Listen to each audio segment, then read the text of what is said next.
우리의 삶에 무엇을 의지하느냐가 곧 그 사람의 삶의 모습을 결정하고 그 사람의 미래의 모습이 확증되는 것을 봅니다. 오늘 제목은 무엇을 의지합니까? 라는 주제로 함께 말씀의 은혜를 받으려고 합니다. 오늘 본문 내용은 사울왕에 대한 소개로부터 시작되고 있습니다. 사울왕의 나이가 42세 되었다라고 하면서 그가 그 나라를 다스린 지 몇 년 되었는지를 구체적으로 밝히고 있습니다. 1년입니다. 사울이 왕이 될 때에 40세라 그가 이스라엘을 다스린 지 2년에 라고 소개합니다. 굳이 이스라엘을 다스린 횟수에 대해서 이제 밝히는 이유가 뭘까요? 뭔가 의미가 있는데 그럼 그 2년 동안 뭔가를 이루었기에 또 어떤 의미가 있기에 굳이 이 2년이란 것을 구체적으로 이야기하고 있을까요? 사울 왕이 2년 된 동안 무엇을 했는지, 그러니까 왕으로서 세움받은 뒤에 그가 한 일들이 무엇인지에 대해서 2절에 구체적으로 설명하기 시작합니다. 2절에 보면 이스라엘 사람 3,000명을 택하여 라고 이야기합니다. 그러니까 2절에 보면 이스라엘 백성들 3,000명을 택해서 2,000명은 자신에게 1,000명은 요나단에게 있게 했다라는 내용이 등장하고 있는 것을 보게 되어집니다. 자, 오늘 본문의 사울 왕이 된 후에 무엇을 했냐면 바로 상비군을 조직한 겁니다. 군대를 만든 거죠. 일반적으로 이스라엘 백성들은 예비군이셨습니다. 그러니까 각자 무슨 농사나 목동으로 양을 치다가 전쟁이 일어나면 출현해서 싸우는 이런 예비군 형태의 모습이 일반적인 모습이었죠. 그래서 이전에도 암몬과의 전투가 일어났을 때 이제 이스라엘 백성들이 모여서 전투를 했던 모습이 등장합니다. 자, 그런데 오늘 보면 이스라엘 군사가 3,000명이다라고 하는 것을 이야기하면서 사울과 요나단을 따르는 군사의 숫자에 대해서 구체적으로 이야기하고 있습니다. 자, 여기서부터 조금 삐그덕하는 소리가 들립니다. 여기서부터 사울 왕이 진정으로 누구를 의지했는가가 드러나기 시작합니다. 하나님께서 이스라엘 백성들에게 경고하신 것이 있었습니다. 얘들아, 너희들 알았어. 왕이 그토록 너희들 원하니? 너희들이 그토록 왕 세우는 것을 원해? 그럼 알겠다. 내가 대신 왕을 세워줄게. 그런데 이건 꼭 기억해라. 왕이 세워지면 이런 일이 있을 거야 라고 말하시면서 사무엘상 8장 10절 후반절에 보면 얘들아, 너희가 왕을 세우면 왕의 제도는 너희의 아들들이 그 말과 병거를 어거하게 될 거야. 무슨 말이죠? 군사로 징집될 거라는 거예요. 1000부장 50부장을 세워질 거라는 겁니다. 그 경고가 오늘 2년도 채 되지 않아서 이루어진 거예요. 사무엘상 8장에 말씀하셨던 하나님의 경고, 너희들이 그렇게 원하는 왕은 결코 너희들을 지킬 수 없어. 오히려 너희들에게 세금을 부과하고 군사로 징집되고 너희들의 삶을 힘들게 할 거야 라고 했던 그 경고가 2년도 채 되지 않아 이루어진 거예요. 그러니까 하나님께서 말씀하셨던 그 경고의 말씀이 이제 오늘 본문에 진행되고 있음을 보게 되어집니다. 왕이면 진정 하나님만 의지해야 될 사울 왕이 자신의 힘, 군사의 힘으로 국가를 지켜보겠다고 하는, 국방력을 튼튼히 해보겠다고 하는 자신의 생각으로 상비군을 조직하는 것, 여기서부터 이미 하나님 세우신, 하나님 기뻐하지 않은 인간왕의 약한 모습이 등장하게 되죠. 그러면서 이제 3절 이하에 보면 요나단이 블레셋에 있는 수비대를 게바에 있는 블레셋의 수비대를 공격하게 되고, 그래서 그 사람들이 이제 수비대가 공격하게 되었다고 하는 소식을 듣게 되어서 이제 길갈로 모인다고 하는 내용이 3절과 4절에 나와요. 그런데 이때 당시 이 팔레스틴, 이 이스라엘을 주변한 모든 나라의 가장 강대국은 블레셋이었습니다. 그 블레셋의 군대가 얼마나 컸는지를 5절에 소개하고 있는데요. 5절에 보면 블레셋 사람들이 이스라엘과 싸우려고 모였는데 병거가 3만 명이요 마병이 6천 명이요 백성은 해변에 모래같이 많더라. 그들이 올라와 벳아웬 동쪽 민마스에 진침해 라고 이야기합니다. 여러분, 조금 전에 이스라엘 군사의 수가 몇 명이라고요? 3천 명이요. 그런데 지금 블레셋은요, 병거, 그러니까 우리로 말하면 무슨 탱크가 3만 대 있다는 거예요. 이미 비교 우위에서 이미 진 거예요. 마병, 말을 잇는 기병의 숫자가 6천 명이고 특히 그 군다들 숫자가 얼마나 많으면 다 셀 수가 없어서 모래 해변 같다는 표현을 쓰고 있습니다. 그러니까 이것만 봐도 이미 전쟁에서 승리하는 것은 불가능한 것을 이 5절에서 이야기하고 있습니다. 그러니까 이스라엘 백성들은 기껏해야 군사가 3천 명입니다. 그런데 이미 블레셋은 엄청난 숫자가 모집되어서 준비되고 있으니 이 이스라엘 내에 있는 여론들, 사람들의 마음이 어떻게 되겠습니까? 동요하기 시작하는 겁니다. 그래서 6절에 이런 모습이 등장합니다. 이스라엘 사람들이 위급함을 보고 절박하여 굴과 수풀과 바위 틈과 은밀한 곳과 웅덩이에 숨으며 7절이요. 어떤 히브리 사람들은 요단을 건너 갓과 길라 땅으로 가되 사울은 아직 길갈에 있고 그를 따른 모든 백성은 떨더라 라고 이야기합니다. 지금 이 소식, 또 블레셋 사람들의 모인 군사의 수, 또 이스라엘 백성들의 상황을 보니 백성들이 여론이 동요하기 시작한 겁니다. 그대로 있다가는 큰일 나겠다 싶어서 다 숨기 시작하는 거예요. 자, 6절에 보면 등장하는 한 단어가 있는데요. 6절에 이스라엘 사람들이 위급함을 보고 너무나 다급한 거죠. 너무나 지금 급박한 상황이 맞닥뜨린 겁니다. 무슨 상황이죠? 전쟁의 상황을 맞이한 겁니다. 그러니까 아마 집에 있는 웬만한 기금속, 기중품 챙겨서 산이나 굴로 다 숨은 것 같아요. 이스라엘 백성들이 두려워 떱니다. 왜냐하면 블레셋의 군사가 너무너무 많기 때문입니다. 지금 이스라엘 백성들은 숨는 것 밖에는 할 수가 없어요. 그런데 지금 이 위급하다는 단어를 보면서 다윗 왕의 반응을 기억하게 됩니다. 다윗이 블레셋으로 도망갔을 때 시글락 성에서 있을 때 전투를 위해 성을 비웠을 때 아말렉이 시글락 성을 불태우고 아내와 아이들을 잡아가죠.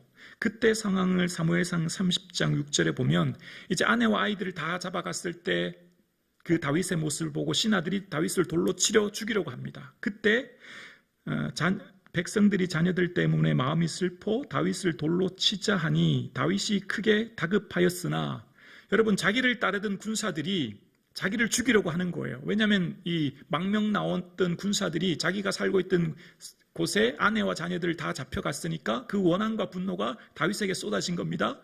다급하였으나 얼마나 급박해요?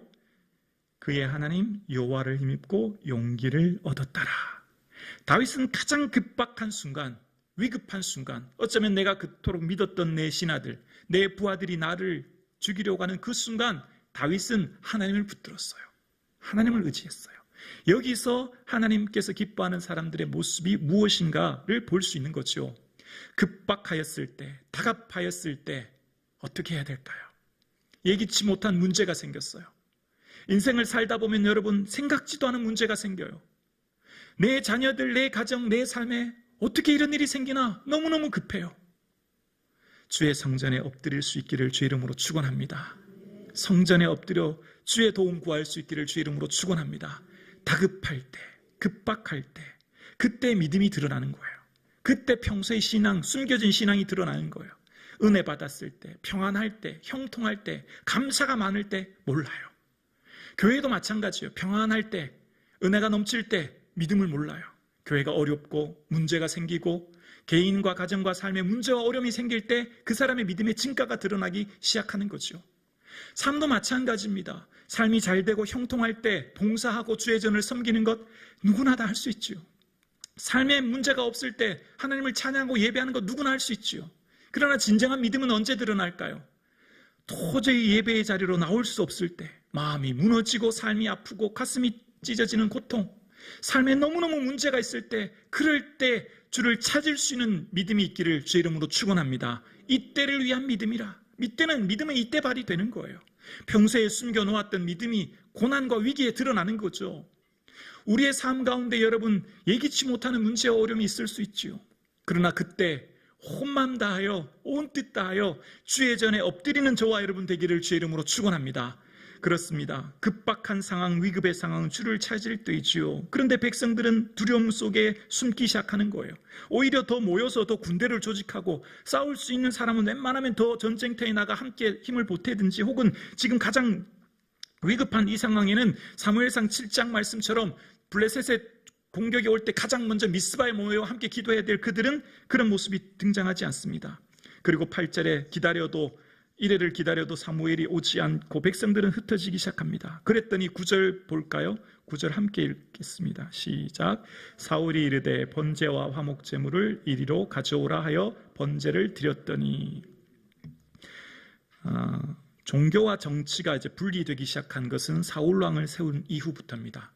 사울왕이 생기기 전까지 사무엘이 종교와 정치, 사사, 또 제사장, 선지자, 그리고 모든 군 통솔권을 사무엘에게 있었지만, 왕인 사울을 세움부터는 정치권이 이제 사울에게 넘어가고 모든 종교적인 권한, 예배를 집례하고 집전하는 것은 사무엘에게 있는 거죠.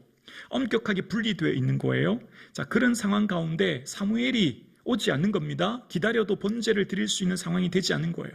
일반적으로 이스라엘은 전쟁이 일어나기 전, 또 위급한 상황이 되면 예배를 드렸던 모습이 드러나 있는 것을 보는데요.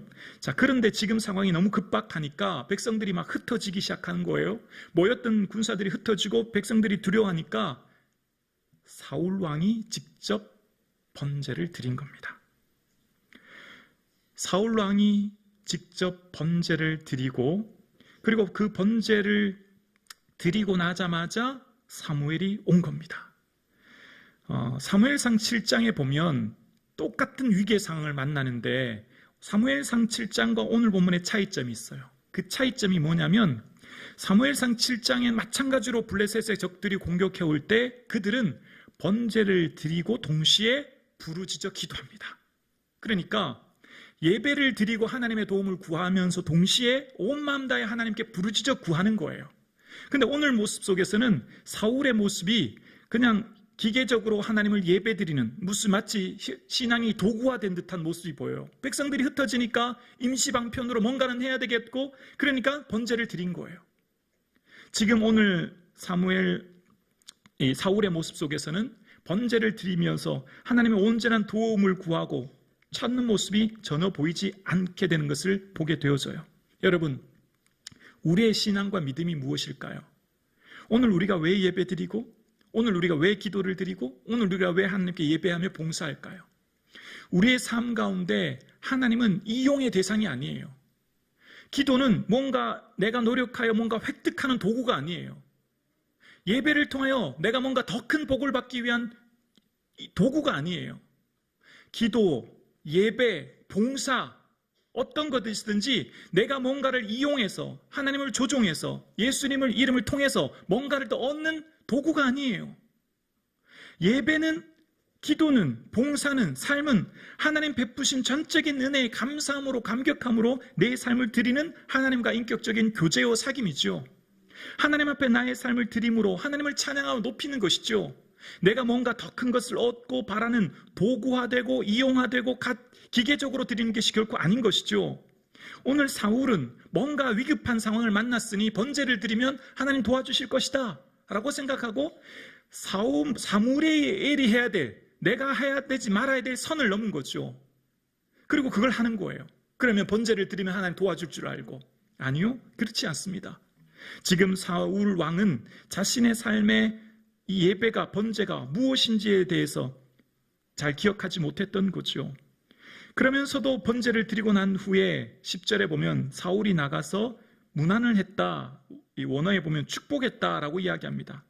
그러면서 지금 이 번제를 드리고 난 후에 사무엘이 왔을 때 어떻게 해야 될까요? 왜 이제 오셨습니까?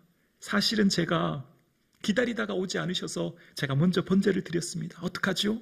이 문제를 어떻게 하면 좋습니까? 라고 오히려 상의하거나 문제에 대해서 얘기해야 될 것을 마치 그렇지 않은 척, 아무것도 하지 않은 척 나가서 축복하고 맞이하는 모습을 보입니다.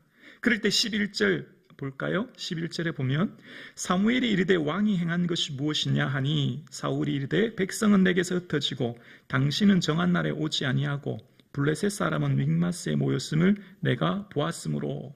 왕이 행하신 것이 무엇입니까? 이 말은 어떤 뜻이죠? 회개할 기회를 주는 거예요. 돌이킬 기회를 주는 거예요.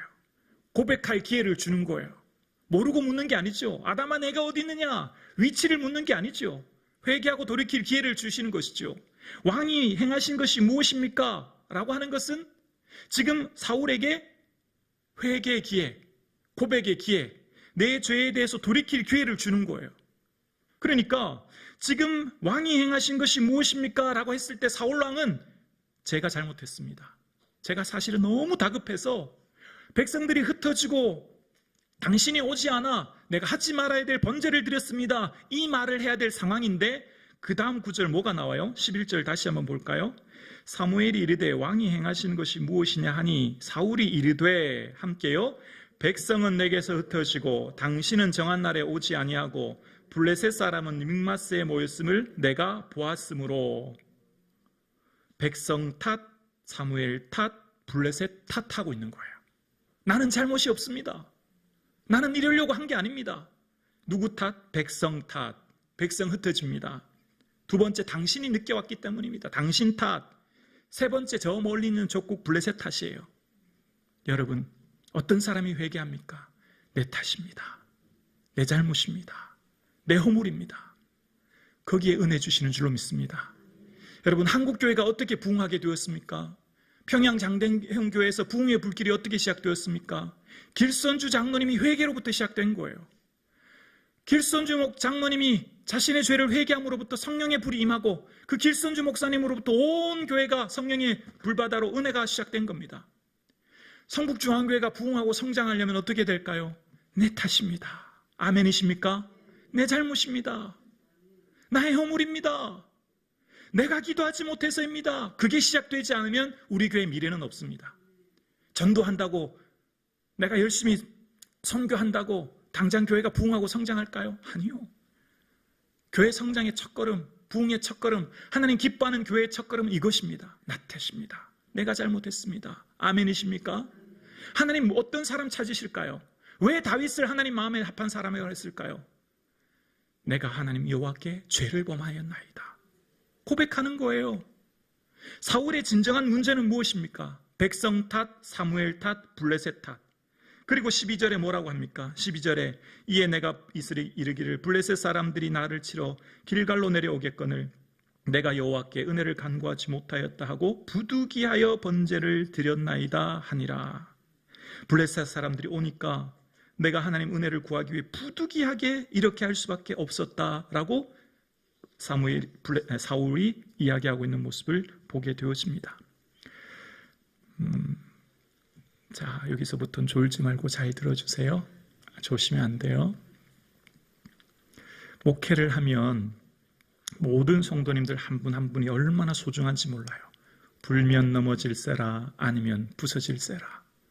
불안하기도 하고 염려되기도 하고 목회를 하면 성경에서 말하고 있는 본문을 그대로 목사는 전해야 되는데 성경에서 말하고 있는 본문을 어떤 데는 빗겨나가고 조금 지나갈 때도 있어요. 왜냐하면 있는 그대로 하면 듣는 성도님들이 상처받을까 봐, 힘들어할까 봐.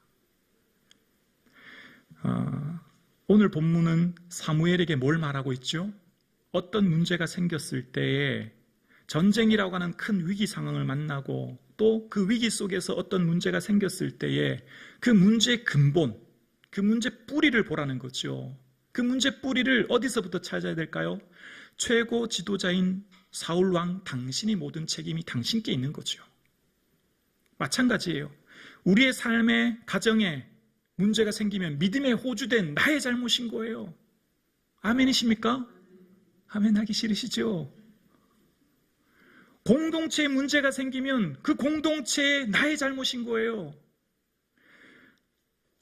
신앙생활을 보면 A라고 하는 사람이 B라고 하는 사람에게 어떤 이야기를 해서 A라고 하는 사람 때문에 B라고 하는 사람이 마음이 아프고 힘들고 상처받는 경우가 생겨요. 그러면 이 B라고 하는 분은 너무너무 마음이 아프고 힘이 들어서 마음이 힘든 상태로 있어요. 그러면 이분은 늘 뭘 생각해요? 이 A라고 하는 사람 때문에 내가 너무너무 힘들다. 내가 이 A라고 하는 사람 때문에 내가 신앙생활 하는 것, 봉사하는 것, 생활하는 게 너무 힘들다라고 얘기해요. 그래서 저는 이분이 마음을 저는 알고 있어요. 그래서 잘 들으세요. B라고 하는 분은 A라고 하는 분 때문에 마음이 상해서 힘들어하죠. 그런데 이 B라고 하는 분 때문에 다른 C라고 하는 분이 또 상처받아서 힘들어해요. 이해가 되시나요? B라고 하는 분은 나 저 A라고 하는 사람 때문에 신앙생활 못하겠다. 교회 못 다니겠다. 예수 못 믿겠다. 나 이렇게 힘들게 한다라고 하는데 알고 보면 그 B라고 하는 사람 때문에 C라고 하는 사람이 또 고통받고 있는 거예요. 제 말이 이해가 되시나요? 나도 누군가의 문제거리예요. 나도 누군가의 골칫거리예요. 나도 누군가를 상처 주는 사람이에요, 여러분. 나는 완전 무결하고 나는 상처만 받고 고통만 받고 아파하는 게 아니에요. 내가 무심코 하는 말, 행동, 눈빛, 삶 때문에 누군가는 아파하고 있어요. 근데 그 사람은 말을 못하죠. 근데 저는 다 알고 있죠. 왜냐하면 저에게 다 얘기하시니까. A라고 하는 사람, B라고 하는 사람, C라고 하는 사람 각각의 상황이 다 보여요. 여러분 어떠십니까? 누구 때문에가 아니에요. 나 때문에, 나 때문에. 아멘이십니까? 다 내 때문에, 나 때문. 성북중앙교회 문제는 다 김부기 목사 잘못이에요. 우리의 삶의 문제는 다 내 잘못이에요. 하나님 제 잘못입니다. 내가 가슴 치고 애통할 수 있기를 주의 이름으로 축원합니다. 제가 이 설교에 상처받지 마시고 오해하지 마세요. 어느 공동체나 다 그래요. 우리 교회, 어떤 교회, 모든 교회, 어떤 곳들이든지 다 이런 문제가 다 있어요. 근데 문제는 풀지 않는다는 데 더 큰 문제가 있어요.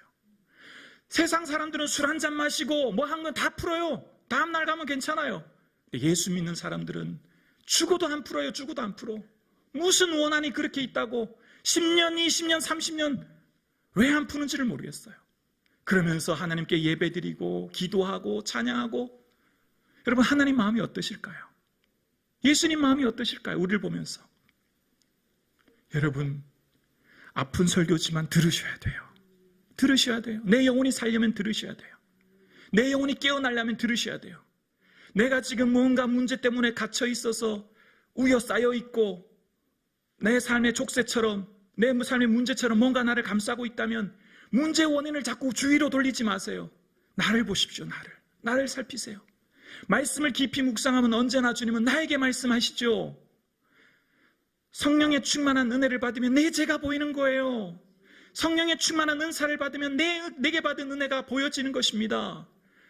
여러분 예언의 은사는 다른 사람 예언하라고 한 예언의 은사가 아니에요. 나에게 주시는 말씀이 예언의 은사죠. 성령님은 언제나 내게 말씀하시는 분이에요. 사랑하는 성도님, 주님께서 이 시대에 세운 교회들을 보면서 왜 마음이 아프실까요? 모든 사람들이 다 남 탓하고 남 잘못이 있다고 남에게 잘못을 가르치니 잘못한 사람은 아무도 없네요. 교회 잘못한 사람은 아무도 없어요. 다 남 탓이니까. 여러분 내 잘못입니다. 아멘이십니까? 내가 기도하지 못하고 내가 주의 마음 헤아리지 못하고 내가 하나님께 엎드리지 못한 나의 잘못이에요. 왜 사울왕이 백성 탓하고 사무엘 탓하고 블레셋 탓합니까? 자기 잘못인데. 최고 지도자가 사울왕 아닙니까? 하나님이 사울에게 뭘 기대하십니까? 군사 세우라고요? 이방난 바라보라고요? 아니잖아요. 하나님만 바라보라고 왕 세우셨잖아요. 하나님께서 왕 세운 사람에게, 자 넘겨보실까요? 14절 보시면 알게 되어요. 14절이요. 13절입니다. 우리 함께 읽어볼까요? 시작. 사무엘이 사울에게 이르되 왕이 망령되이 행하였도다. 왕이 왕의 하나님 여호와께서 왕에게 내리신 명령을 지키지 아니하였도다. 그리하였더라면 여호와께서 이스라엘 위에 왕의 나라를 영원히 세우셨거늘 것이오늘. 아멘. 지금 책망하고 있어요. 망령되이 행했다. 죄송해요. 이렇게 얘기해서 당신 미쳤군요. 이런 의미가 있어요. 원어에는. 왜냐하면 여호와께서 당신에게 내리신 명령을 지키지 않았대요. 하나님께서 언제 내리신 명령이 있어요? 한번 보세요. 왕 세운 다음에 특별하게 얘기한 적이 없어요. 이게 뭔 얘기죠? 이 명령은 뭐죠? 신명기 17장에 나와요. 신명기 17장에 왕 된 사람은 아내를 많이 두지 말고 병마를 많이 두지 말고 병마를 얻으려고 애굽의 사람들을 보내지 말고 율법책을 등사해서 매일 읽어라. 이게 왕에게 내린 명령이에요. 그러니까 최고 지도자들이 해야 될 것은 하나님만 의지하고 하나님 말씀만 묵상하면 되는 거예요. 아멘이십니까? 여호수아를 왕으로 세우셨어요. 여호수아에게 전략과 전술을 익히고 군사들을 훈련시키고 무기를 준비해라, 그런 말씀 한 적 없어요. 마음을 강하고 담대히 하라, 여호와 율법 제국을 주야로 묵상하고 그것을 지켜 행하라, 그 말씀하신 거예요. 왕에게, 공동체인 지도자에게, 영적인 호주인 여러분에게 하나님 말씀하시는 것은 말씀 묵상하고 말씀 속에서 주님의 뜻을 찾아라, 이것을 주님 말씀하고 계신 거예요. 여호와의 율법서의 등사본을 레위 사람 제사장 앞에 책에 기록하여 평생에 자기 옆에 두고 읽어 하나님 여호와 경외하기를 배우라. 평생 읽고 묵상하는 것, 말씀 묵상하라는 거예요. 그러니까 사울 왕이 명령 지키지 않은 건 뭘까요? 말씀 묵상하지 않은 거예요. 여호와의 말씀을 읽지 않았으니 당연히 하나님 뜻을 알 수 없고 하나님의 뜻, 하나님의 마음을 모르니 내 뜻대로 살죠. 내가 군사 일으키고 군사의 힘으로 나라를 지키겠다고 하는 거예요. 천만의 말씀이요. 자신의 힘으로 나라를 지킨다고요? 군사의 힘으로 나라를 지킨다고요? 이후에 보면 아시겠지만 모래보다 많은 군사의 수요, 사람들 결국 다 이스라엘이 이겨요. 하나님이 이기게 해주시는 거죠. 오늘 함께 예배드리시는 사랑하는 성도님, 시편 34편 16절과 17절 자막 한번 보여주실래요? 우리 함께 고백하실까요? 시편 33편 우리 함께요. 시작. 많은 군대로 구원 얻은 왕이 없으며 용사가 힘이 세워도 스스로 구원하지 못하는도다. 구원하는데 군마는 헛되며 군대가 많다 하여도 능히 구하지 못하는도다. 할렐루야. 여러분 뭘 의지하십니까? 여러분 지금 뭘 준비하고 계십니까? 여러분 미래를 향해, 여러분 자녀들을 향해, 여러분 앞날을 향해 뭘 준비하고 뭘 예비하십니까? 이때 당시 군사는 국가의 재산과 생명을 보호하는 군사력이죠. 절대적으로 필요한 거죠. 오늘날 우리가 살아가는 데 있어서 절대적으로 필요한 게 뭘까요? 자본이에요. 자본. 경제력이죠. 재력이죠. 이게 막강한 파워를 발휘하고 있어요. 모든 사람들이 이것이면 다 된 줄 알고 여기에 올인하는 거예요. 이게 내 미래를 지켜주고, 이게 내 자녀들을 지켜주고, 이게 내 생명을 지켜준다고. 재력에 올인해서 이것만 확보하면, 이것만 많이 쌓아두면 정말 그럴까요? 과거에 군마, 군사가 있다면 오늘날은 저는 이것이 경제력이라고 봅니다. 재력이라고 생각해요. 그런데 세상 사람들은 재력을 확보해서 미래의 안전을, 생명을 담보하기 위해 애를 쓰지만 성도들은 뭘 준비해야 될까요? 하나님 바라보고 기도하는 믿음인 줄로 믿습니다. 우리의 자녀들의 미래 뭐로 지킬 수 있을까요? 자녀들의 믿음이죠. 예수님만 의지하는 자녀들, 예수님만 찾는 자녀들. 내가 그런 아버지가 돼야 우리 자녀들도 그런 자녀들이 되죠. 여러분, 문제를 만났는데 우리 아버지 보니까 늘 새벽에 가서 기도하시더라. 우리 엄마는 무슨 문제만 있으면 교회 가시더라. 그래야 그 자녀들도 엄마 따라 사는 거죠. 나는 문제 있을 때 한 번도 교회 가지 않고 엎드리지 않는데 어떻게 우리 자녀가 우리를 보면서 신앙생활 하겠습니까? 여러분, 자녀들 뭘 지킬 수 있습니까? 경제력이요? 아니에요. 여러분, 군마가 많다고 군사력 아니라니까요. 경제력이 아니에요. 믿음이죠. 믿음. 하나님이 우리를 지키시는 줄로 믿습니다.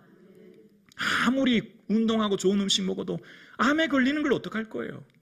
아무리 내가 운전 조심한다고 고속도로를 달리고 가는데 상대편에서 차가 와서 부딪히는데 어떡할 거냐고요. 내가 아무리 조심하고 내가 아무리 하는데 상대편에서 오는 걸 내가 어떻게 막아요, 여러분? 그렇지 않나요? 여러분, 나는 내 힘으로 내 생각, 내 미래를 지킬 수 없어요. 하나님만 의지해야 되는 것입니다. 그렇게 우리가 기도하는 거죠. 그렇게 우리가 예배 드리는 거죠. 그래서 우리가 시간만 나면, 때만 되면 주님 도와주세요. 주님 없이는 할 수 없어요. 그래서 우리는 금요 기도에 나오는 거예요. 내 자녀, 내 삶, 하나님 지킬 수 없는 거 아시잖아요. 그래서 우리가 주님의 은혜를 구하는 것입니다. 여러분, 사울 왕이 내 힘으로 나라를 지키겠다고 생각하니 이게 말이나 됩니까? 근데 이후의 구절을 보면요, 20절에서 23절의 내용을 보면 철기 문화로 무장된 블레셋을 소개하고 있어요. 그러니까 곡기나 삽이나 쇠스랭을 무디어서 구하러 가고 하려면 블레셋을 갔다. 이 말은 지금 이스라엘은 후기 청동기 문화라는 거예요. 이미 무기 자체가 블레셋과의 싸움에서 이길 수 없는 상황이라는 것을 구체적으로 소개하고 있는 겁니다. 무기도 변변치 않고 군사도 없고 백성들은 흩어지고 사기는 땅에 떨어지고 지금 이런 상황 가운데 된 거예요. 그 원인이 무엇입니까? 백성의 지도자로 부름받은 사울 왕이 문제가 생겼을 때 전적으로 하나님만 의지하고 하나님만 바라야 될 그가 문제가 생겼을 때 남 탓하고 사람들 탓하면서 삶의 방식, 문제의 방식을 내 힘으로 찾았던 그에게 문제가 생긴 것입니다. 그래서 오늘 본문 뒤쪽에 보시면 17절 자막 보여주실래요? 17절이요. 함께 봉독합니다. 시작. 노략꾼들이 세대로 블레셋 사람들의 진영에서 나와서 한 대는 오브라길을 따라서 수알 땅에 이르렀고 18절이요. 한 대는 헤브론 길로 향하고 한 대는 광야 쪽으로 스보임 골짜기가 내려다 보이는 지역길로 향하였더라. 자, 이게 지금 무슨 말이냐면 이제 에워싸기 시작했다는 거예요. 세대를 올라와서 블레셋이 이스라엘을 포위하는 작전을 펼치게 되었다. 자, 그런데 오늘 특이한 단어, 주목해서 보아야 될 단어가 17장 서두에 나와요. 다시 보여주실래요? 17절 함께요. 노략꾼들이 세대로 블레셋 사람들의 진영에서 나왔대요. 여기서 등장하는 단어가 노략꾼이에요. 자, 이걸 주목해 보셔야 됩니다. 조금 전까지는 블레셋이 공격해 왔다고 했어요. 조금 전까지는 계속 블레셋이라고 소개하다가 어느 순간 자, 지금부터는 노략꾼들이라고 하면서 블레셋에 대해서 수식어를 붙이기 시작하는 겁니다.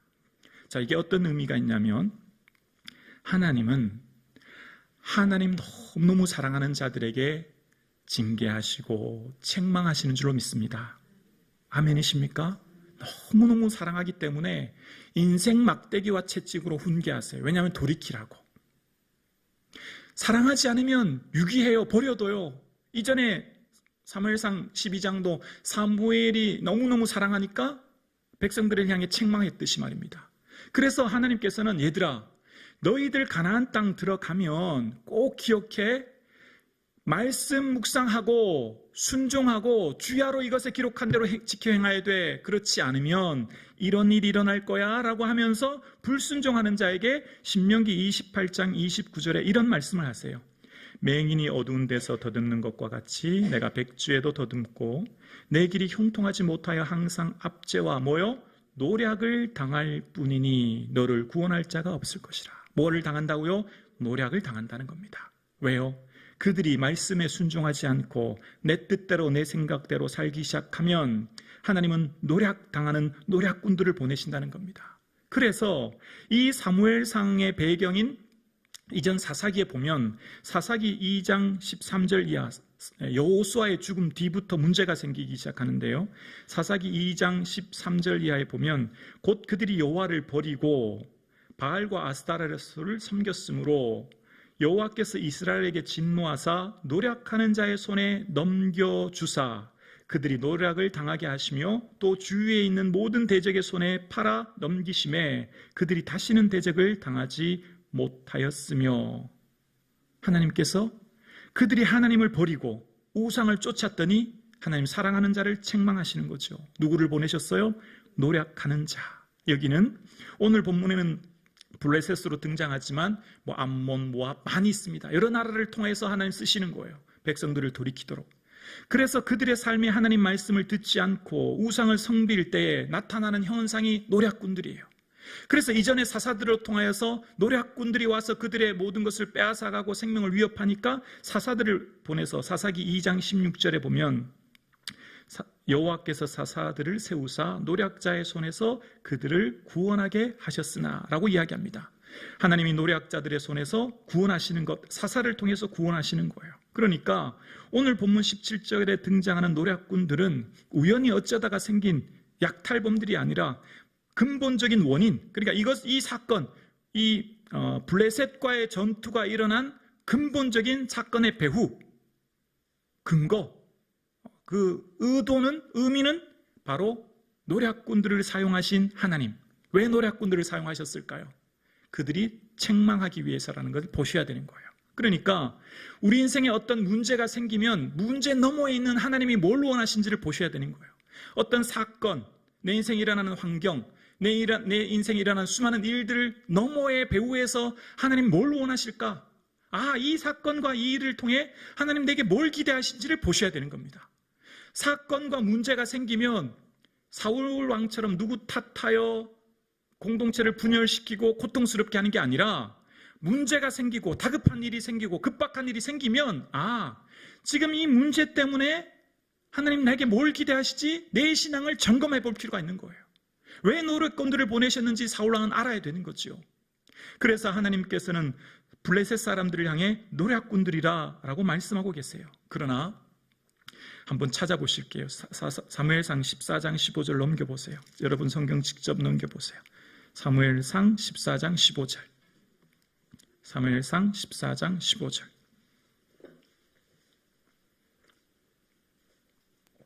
(14장 15절) 찾으셨나요? 함께요. 들에 있는 진영과 모든 백성들이 공포에 떨었고 부대와 노략군들도 떨었으며 땅도 진동하였으니 이는 큰 떨림이었더라. 아멘. 조금 전까지 누가 떨었죠? 이스라엘이 떨었어요. 이스라엘이 숨었어요. 이스라엘이 도망갔어요. 그러나 하나님만 전적으로 의지하고 하나님만 바라보고 하나님께 나아가 이후에 다음 이야기에 보면 노략군들이 떨게 만드십니다. 해변의 모래와 같은 수많은 병사들이 떨게 된 거예요. 왜 이런 일이 일어납니까? 어떻게 이런 일이 있을 수 있습니까? 이스라엘 백성들 어떤 힘을 동원해도 이렇게 할 수 없습니다. 어떤 노력으로도 할 수 없습니다. 하나님이 하신 줄로 믿습니다. 하나님을 바라보십시오. 하나님을 의지하십시오. 지금 여러분 삶에 어떤 문제든지 하나님만 의지하면 하나님이 다 해결해 주실 줄로 믿습니다.